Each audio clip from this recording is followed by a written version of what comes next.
Hello guys, बाहर से आवाज़ आ रही थी तो मैंने देखा बाहर जाके देखते हैं कि क्या हो रहा है। तो मैंने देखा कि भाई साहब बारिश का फायदा। तो मेरी मम्मी ने उठाया, मम्मी ने सारी नालियाँ साफ़ कर दी थी बारिश के पानी से। और इधर ये बच्चे जो इतने तेज शोर मचा रहे थे, इनकी वजह से मैं बाहर आई कि लड़ाई बची। मुझे सिर्फ एक ही दुखी ज़िंदगी में, वो है पेट पूजा। और इस काम की वजह से मैंने इतना फ्रीज किया है ना कि मैं आपको बता नहीं सकती मैंने कितना फ्रीज किया। और ये बारिश हो रही है, देखो कितनी तेज बारिश। और एक मेरी ये दादी जवानी से लेकर बुढ़ापे का सारा ज्ञान मारती रहती है मुझे, 24 घंटे मुझे सुनाती रहती है। मम्मी आलू काट रही थी, चलो कुछ ना कुछ तो बनेगा ही। मैं सोच रही थी क्या बनाऊँ, तो फिर इतनी देर में मुझे समझ में आया कि मुझे क्या बनाना चाहिए। बना रही थी, जैसे तैसे पकौड़ी तैयार की। और जब पकौड़ी मैंने कढ़ाई में डाली उसमें चिपक गई, जल गई। लेकिन मैंने जली हुई खाई और इसको भी खिलाई।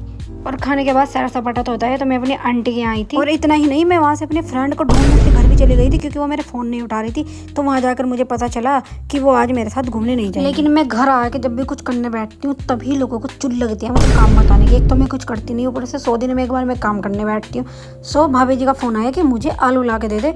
तो फिर क्या, काम तो करना ही था। तो फिर आलू पन्नी में डालकर मैं देने के लिए उनके घर चली। मेरा दुख खत्म होने का नाम ही क्यों नहीं लेते। मुझे वहाँ जाकर नई बात पता चलती है, भाभी जी ने सब्सक्राइब नहीं कर रखा। मैंने उनका फ़ोन उठाया, मुझे सब्सक्राइब किया। अब बताओ, जब अपने ही नहीं मुझे पूछते तो बाहर वाले कहाँ से मुझे पूछ लेंगे। भाभी जी ने आलू की कुट्टी काट रखी थी, मतलब आलू पकौड़ी के लिए छोटे छोटे काट रखे थे।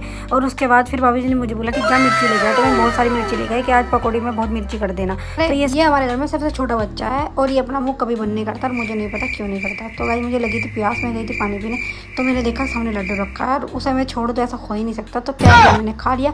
और खा के फिर मैं बाहर आ गई। बाहर आकर मैं चले गई अपने घर।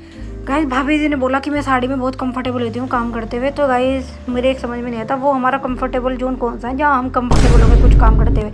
पता नहीं गाइस, चलो नेक्स्ट व्लॉग में मिलते हैं। Bye bye. Like comment share कर देना।